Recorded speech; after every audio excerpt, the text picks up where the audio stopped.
Hi there, Victor Pross speaking to you, anarchist artist. Okay, today we are going to talk about Ayn Rand, non-aggression, and anarchism.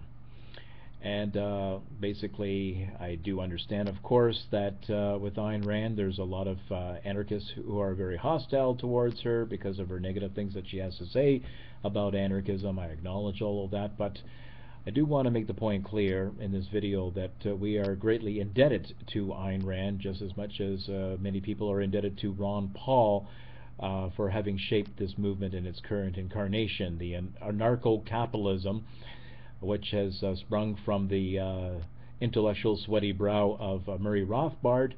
Nevertheless, that is true, but we owe a great deal of intellectual debt to Ayn Rand, and we'll, as I give up this talk, we'll discover why that is the case, and we'll talk about the nature of government. Of course, she was a minarchist, and how that clashes with the anarchist movement, of course, the whole conception of government. But nevertheless, Rand is not your standard garden variety status, calling for all types of government intervention to this, that, and the other, that she had a very specific, unique conception of government, and we'll look into that as well. And to see how all of this mixes and clashes, and the similarities and the influences and whatnot. Very interesting story. Now, to start right out the gate, there's one thing that I agree with Rand about, aside from the fact of non-aggression and individual rights, so which she was a great advocate of, but other aspects of her philosophy too. And she did stress a great deal of importance upon definitions. Definitions are fundamental for intellectual clarity, not only for communication with others, to have rational, concise definitions, but they're also good for the clarity of our own thought in the privacy of our minds, not just for communicating with others. Now, to quote Rand here, the truth or falsehood of all of man's conclusions, inferences, thought, and knowledge rests on the truth or falsehood of his definitions. Very fundamental point to grasp here. The truth or falsehood of all of man's conclusions, inferences, thought, and knowledge rests on the truth or falsehood of his definitions. Very profound, I think. Now, a definition is a statement that which captures the meaning, the use, the function, and the essence of a term or a concept. And to define a concept is to state its fundamental characteristics, of course, those that best distinguish it from other concepts.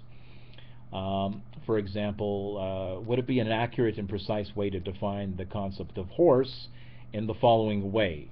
A horse is an animal that has 4 legs. Not really. Even though a horse has 4 legs, a horse is not the only animal that has 4 legs. So this does not pinpoint a crucial characteristic of horsedom. So it's absolutely crucial that we objectively define concepts such as anarchism and government if we're to have any kind of accurate and fundamental understanding of these key concepts. And that goes along with individual rights, it goes along with non-aggression, and but most definitely important in the consideration of this video to talk about anarchism and government. Now, it's stated that a government is an institution that protects individual rights. That's the very standard Ayn Rand approach to government. That's the whole modus operandi of government, is to protect individual rights. And in that sense, she's a pretty garden variety, vanilla flavored classical liberal in that sense. But I would argue that this is not an accurate definition of government. If we apply the Randian standard of precise and vigorous rational definitions, we cannot sum up as the essence of government being an institution that protects individual rights, notwithstanding the fact that the objective was to claim that that's what the government ought to do. We all have this tendency, all of us, to define the government or according to our own subjective projections of what we want the state to be, as opposed to what it is. Right, so that's a major mistake from the outset. We tend to give the government a big mommy protector image or whatever, And but the fact of the matter is that our psychological projections do not identify the nature of the beast. So let's just clarify that in your own head. Your little prototypes and little dancing images of around, swimming around in the subjectivity of your own mind of what the government should do. They should do this, it should be that, do that, pass that law, repeal this law, do that, and you know, really has nothing to do with the reality of what the government is out there in the real world outside of your skull. So we have to understand the fact that governments originate in violence and conquest, not in consent and protection. All right? Okay, they originate in violence and conquest. Now, let's turn to the task of defining anarchy. Okay, what is anarchism? A very elementary definition of anarchy is the absence of government.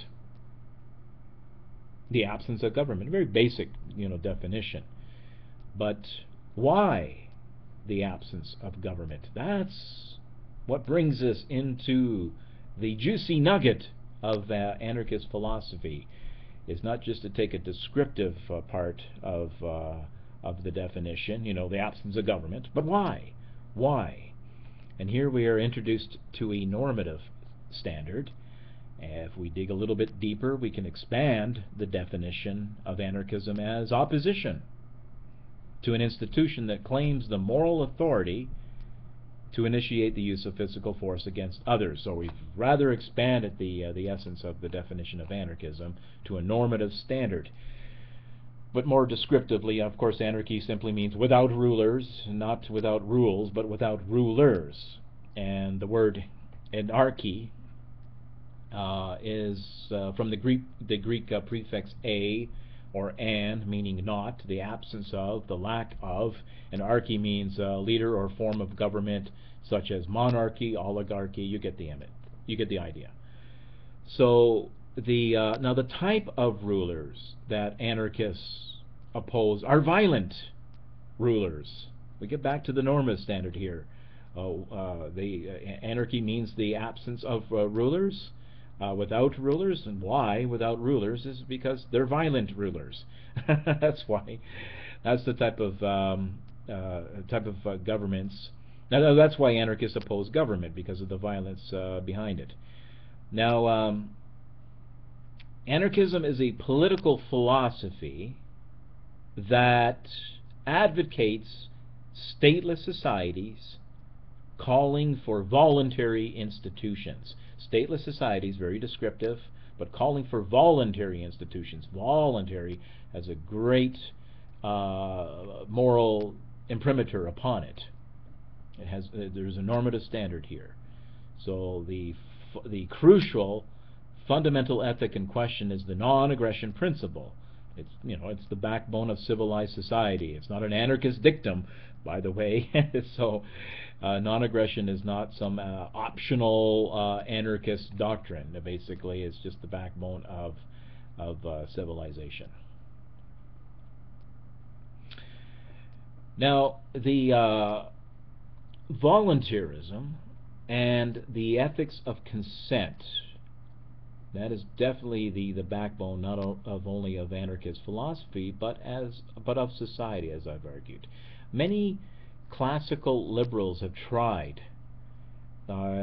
greatly to justify the state by referring to a voluntarist standard, such as governments are instituted among men, deriving their just powers from the consent of the governed, or consent of the governed.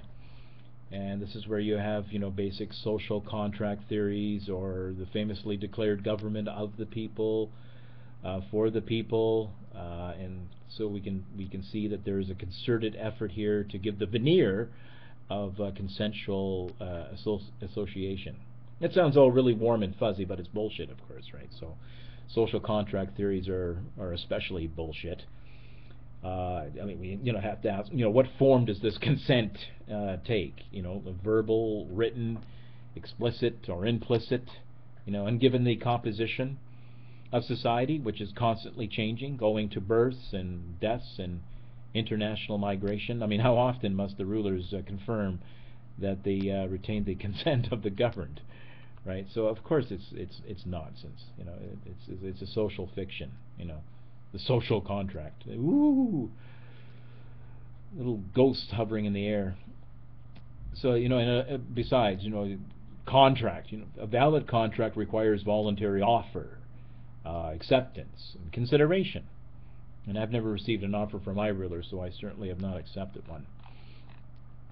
Now, here, getting back to the anarchism, the core of anarchism, and how that relates to classical liberalism and Ayn Rand, let's take a look at philosopher John Locke. Now, John Locke believed that all rights belong to individuals, and only individuals. You know, there's no special group rights that exist in addition to individual rights. The rights of all groups, including the group that calls itself government, must be based on and in some way derived from the rights of individuals. The right of the individual speaks to the ethics of consent. So, and consent theory was considered problematic, by the way, to the authority of the sovereign state. Consider, this is very important, the consent theory was considered a problem to the authority of the state, and problematic in the sense of invalidating the state outright. That was the problem. And many of John Locke's critics, such as Joshua Tucker, Adam Smith, Edmund Burke, Jeremy Bentham, they argued that the inner logic of consent theory, if consistently applied, you understand, will land us in anarchy. And these critics pointed out very clearly that no government has ever originated in consent, and there's no reason to suppose that individuals in full possession of their natural rights would ever subordinate themselves voluntarily to a government. And if we accept the premise that individuals, and only individuals, possess equal and reciprocal rights, and if we condemn as illegitimate all governments that rule without consent, then all governments past and present have been illegitimate, and as it has to be by the very nature of the institution. And if we do turn to the issue of the non-aggression principle, we can flesh this point out a little bit further of just how antisocial we can say governments truly are to civilization. So let's place a little bit of focus on non-aggression, since that's what's being upheld to a moral pinnacle. What is non-aggression? It's the principle that speaks against physical force, but a specific form of force. And this is the key part. This is key, absolutely crucial. The type of force that we're speaking against is the initiation of physical force. And initiation means starting the use of physical force against an innocent individual, one who has not himself started its use against others. Violence or coercion, that can take different forms. Some examples which are blatantly obvious, such as a punch to the face, kidnapping, robbery, physical assault, rape, shooting a person, murder. I mean, duh, right? But other examples which are perhaps not necessarily seen as examples of coercion and aggression, that would be taxation, paying your fair share, incarceration for victimless crimes. The law was broken, don't you know? You smoked the weed, man, your ass is grass. So let's be clear that taxation is violence. Okay, it's extortion, it's theft, and it violates the non-aggression principle right at the very core. Now, the point with anarchists is that the key point that's being emphasized here, that the evil is in the initiation of physical force. Retaliatory forces is another matter altogether. Self-defense is another matter altogether. The initiation of physical force, that's where the evil is, and anyone who initiates its use, whether that person is a street thug brandishing a gun or a prim little bureaucrat with his weapons on call, the police and the military, but discreetly out of sight, where the rule of brutality is moral, if it's carried out with the niceties of the electoral process observed, and then there it's all nice, you know. But back to reality, though. This is the violence that we don't see, but it's a form of violence that we all accept. You know, we as a people, we accept taxation, and we don't see the violence behind it. You know, so now, and regarding terms like freedom, you know, and force, and not aggression, and so forth. What is the essential, the crucial principle that differentiates freedom from slavery? You know, we speak of freedom, though, but what's the principle involved here, where we're able to separate these concepts, freedom from slavery? What's the difference? What do we have there? It's the principle of voluntary action versus physical coercion or compulsion. It's very simple. It's absolutely straightforward. Freedom in a political context means freedom from government coercion. Okay, that's it. And given the fact that government is institutionalized violence, it's not an institution that becomes violent. Understand that. It doesn't become violent. It is violent. Is violent by its very nature. And that's why there can never be such a thing as good government as an institution, which necessarily violates the non-aggression principle at its roots, as I've argued. So actually it's counterproductive to an optimal, prosper, and peaceful society. All right, so let's turn to the issue of government. What is government? We want to stress the crucial importance upon proper definitions. That remains as a standard in this talk. And we have to ask, what is the essential, fundamental characteristic that separates government from any other social institution? And what's its distinguishing characteristics that unites all governments under one common definition? Of course, there's many types of governments. The term government subsumes theocracy, absolute monarchy, Nazism, fascism, democratic socialism, and any other number of sundry dictatorships. But as I stated, it's said that the purpose of government is to protect individual rights, but that's not a definition of government. That's not a definition of government. Fascism and socialist regimes are also governments, but they hardly can be said to be institutions that protect individual rights, right? It's ludicrous. So as a basic definition to understanding what the nature of this beast is, let's get it down to a narrow, concise definition. A government is an institution that holds the exclusive power to enforce certain rules of social conduct in a given geographical area. All of this is important. A certain geographical area holds the exclusive power. Exclusivity is fundamental to the definition, to enforce certain rules of social conduct. Okay, so to hold exclusive power, the state must initiate force against people. Okay, to hold this exclusive power, understand that as the root core of the violence that's within the system.